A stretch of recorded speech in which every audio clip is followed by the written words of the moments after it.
Hello everyone, स्वागत है आपके अपने YouTube channel online GK GS classes में। आज की यह क्लास जो है क्लास 12 हिंदी काव्य खंड के चैप्टर नंबर 4 जिसका नाम है छपै, जिसके राइटर हैं नाभादास जी।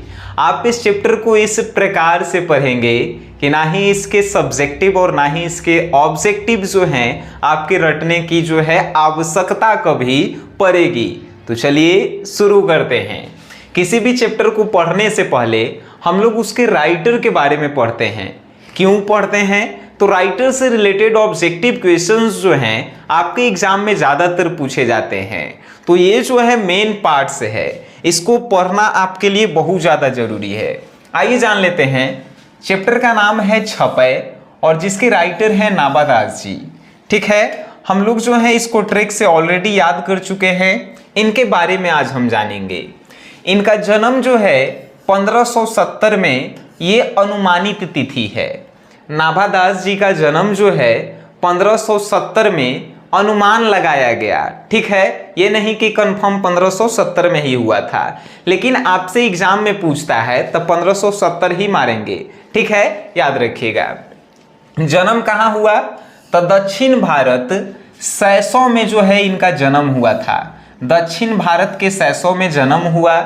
जन्म के बाद जो है इनके पिताजी का देहांत हो गया, तो ये अपनी माँ के साथ जयपुर कहाँ है? राजस्थान में है। तो वहाँ पर जाकर जो है रहने लगे। ठीक है, लेकिन वहाँ पर इन्होंने कुछ दिन ही रहा, बाकी इनका अस्थायी निवास जो रहा वो कहाँ रहा? वृंदावन में। क्वेश्चन दो तरीके से पूछे जाएंगे दोस्त। क्वेश्चन होगा कि नाभादास जी का जन्म कहाँ हुआ? दक्षिण भारत सैसौ में हुआ। अस्थायी निवास उनका कहाँ था? वृंदावन में था। याद रखिएगा। आज जन्म के बाद वो कहाँ चले गए? पिता की मृत्यु के बाद तो आप कहेंगे कि जयपुर राजस्थान में गए।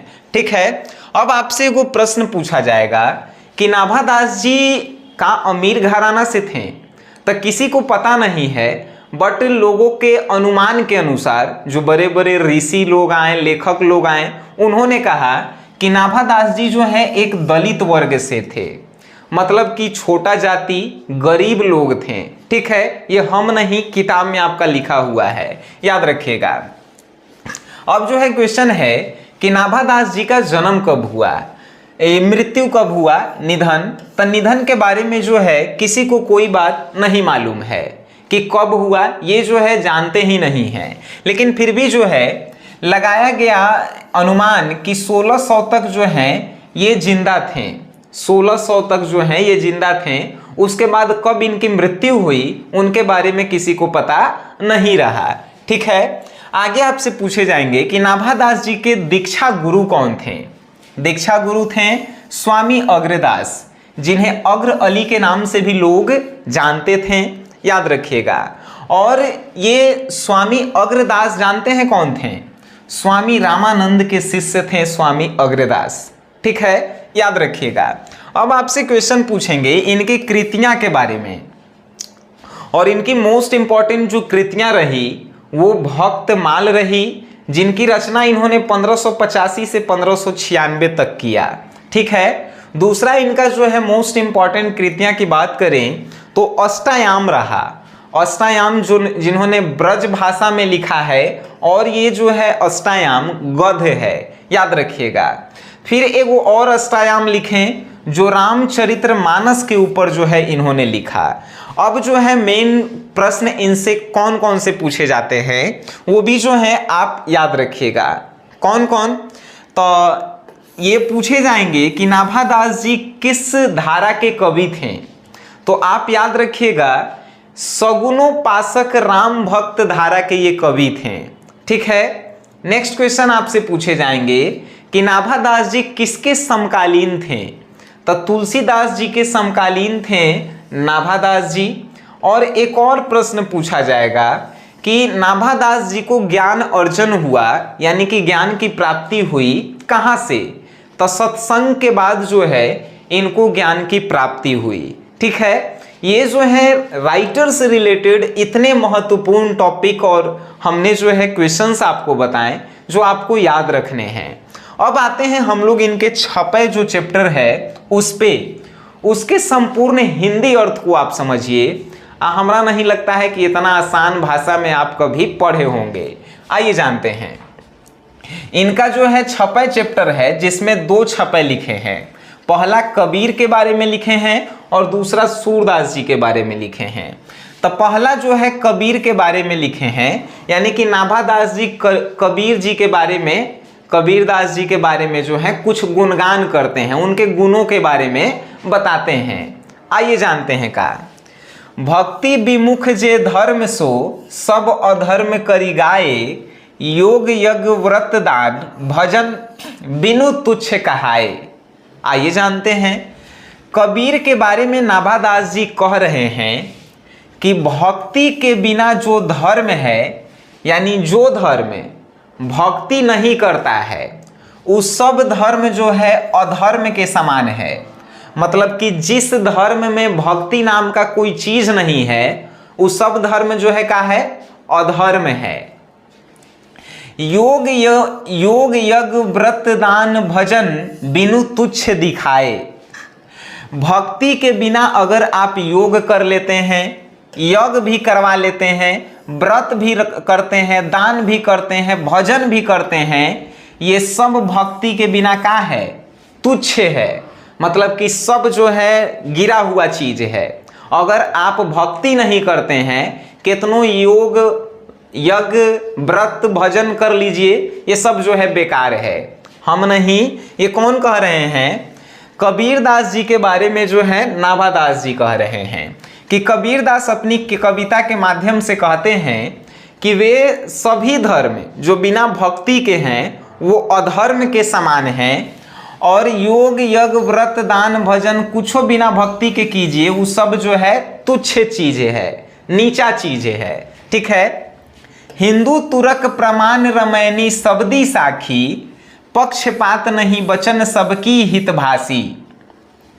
नाभादास जी जो हैं कबीरदास जी के बारे में कह रहे हैं कि कबीरदास जी ना ही कभी हिंदू और तुरक मतलब मुसलमान, उन्होंने ना ही कभी हिंदू और मुसलमान में जो है पक्षपात किया है, और ये इसका प्रमाण, इसका सबूत जो है उनकी कविताओं में देखने को मिलता है। ठीक है। आइए समझते हैं इस लाइन का मतलब। नाभादास जी कबीरदास जी के बारे में कह रहे हैं कि कबीरदास जी जो हैं अपनी कविताओं में कभी भी जो है हिंदू और मुसलमान के बीच में विभेद नहीं किए हैं। इसका प्रमाण मीन्स इसका सबूत जो है उनकी कविताओं में देखने को मिलता है। वो किसी का मुंह देखा देखा जो है पक्षपात नहीं करते थे। उसके मुंह पे उसके तरह बोलना, उसके मुंह पे उसके तरह बोलना। वचन सभी के हित के भाषी, वो हमेशा जो है सबके हित के बात करते थे। मतलब कि सबके भलाई के बारे में बात करते थे, कभी भी धर्म अधर्म के बारे में उन्होंने बात नहीं किया। आगे है, आरूढ़ दशा है जगत पे, मुख देखी नाही भनी, कबीर कानी राखी नहीं, वरना श्रम पट दर्शनी। कह रहे हैं कबीरदास जी के बारे में नाभादास जी कि ये पूरा जग का दशा जो है खराब हुआ, ये पूरा दुनिया का दशा जो है खराब हुआ, लेकिन उस दशा का प्रभाव जो है किस पे?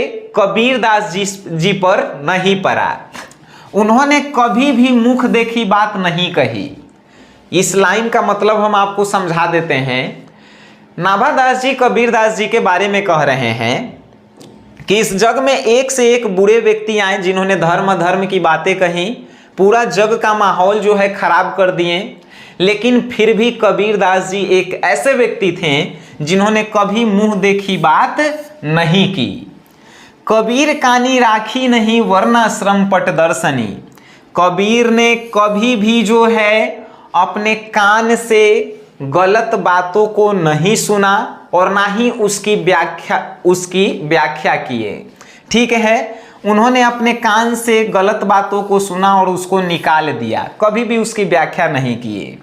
वर्णाश्रम पट दर्शनी, उन्होंने कभी भी 4 वर्ण जो होते हैं ब्राह्मण क्षत्रिय वैश्य शूद्र, उनकी कभी भी उन्होंने व्याख्या नहीं किया और ना ही 6 छंदों में से किसी भी छंद की जो है उन्होंने व्याख्या किया है। कहने का मतलब कि उन्होंने कभी भी धर्म अधर्म इस सब का बात ही नहीं किया, वो हमेशा जो है सबके हित की बात करते थे। ठीक है, अब जो है आपको नेक्स्ट हम बता रहे हैं। नेक्स्ट जो है इन्होंने सूरदास जी के बारे में लिखा और बहुत ही बढ़िया जो है इन्होंने लिखा है। सूरदास जी के बारे में नाभादास जी क्या कहते हैं, आइए जानते हैं। उक्ति चौज अनुप्रास वर्ण अस्थिति अति भारी। मतलब सूरदास जी के बारे में नाभादास जी कह रहे हैं कि सूरदास जी की कविताओं में उक्ति देखने को मिलता है। उक्ति मतलब तरकीब। उनकी कविताओं में चौज देखने को मिलता है। चौज मीन्स चमत्कार। उनकी कविताओं में अनुप्रास वर्ण देखने को मिलता है। अनुप्रास वर्ण जो है एक प्रकार का अलंकार है जो कविताओं को बहुत अच्छा बनाती है। ठीक है, तो सूरदास जी के बारे में नाभादास जी कह रहे हैं कि सूरदास जी एक ऐसे कवि थे जिनकी कविताओं में तरकीब, चमत्कार, अनुप्रास वर्ण इतना मिलता था और इन्हीं सबों से जो है उनकी कविताएं अति भारी हुआ करती थी। मतलब कि बहुत अच्छी हुआ करती थी, सुसज्जित हुआ करती थी। सूरदास की कविताएं तरकीब, चमत्कार, अनुप्रास वर्ण से जो है अति भारी हुआ करती थी। मतलब कि सुसज्जित हुआ करती थी, एकदम अच्छा लगता था। वचन प्रीति निर्वही अर्थ अद्भुत तुकधारी। सूरदास की कविताएं जो है प्रेम के साथ शुरू होती थी और प्रेम के साथ ही जो है खत्म होती थी। उनकी कविताओं में एक अद्भुत तुक दिखाई देता था। उनकी कविताओं में एक अद्भुत तुकधार दिखाई देता था। तुकधार कहने का मतलब एक विशेष प्रकार की उनकी कविताओं में अर्थ देखने को मिलता था जिससे व्यक्ति को कुछ सीखने को मिलता था। ठीक है, तो सेकंड लाइन, वचन प्रीति निर्वही अर्थ अद्भुत तुकधारी। उनकी कविताएं जो है प्रेम के साथ शुरू होती थी, प्रेम के साथ खत्म होती थी और उनकी कविताओं में एक अद्भुत तुकधारी देखने को मिलता था। प्रतिबिंबित दिव्य दृष्टि हृदय हरि लीला भासी। जन्म कर्म गुण रूप सब ही रसना प्रकाशी। यानी कि नाभादास जी कह रहे हैं कि सूरदास जी का जो है एक आंख नहीं था। ठीक है, ये दुनिया कहती है, ये दुनिया कहती है कि सूरदास जी के पास एक आंख नहीं था, लेकिन नाभादास जी को ऐसा प्रतिबिंब हो रहा है कि उनके पास एक दिव्य दृष्टि था, जिस दिव्य दृष्टि के कारण ही उन्होंने हरि लीला को लिख दिया। मतलब कि कृष्ण के लीला को उसने लिख दिया। बिना आंख होते हुए सूरदास जी जो है कृष्ण लीला को लिख दिए।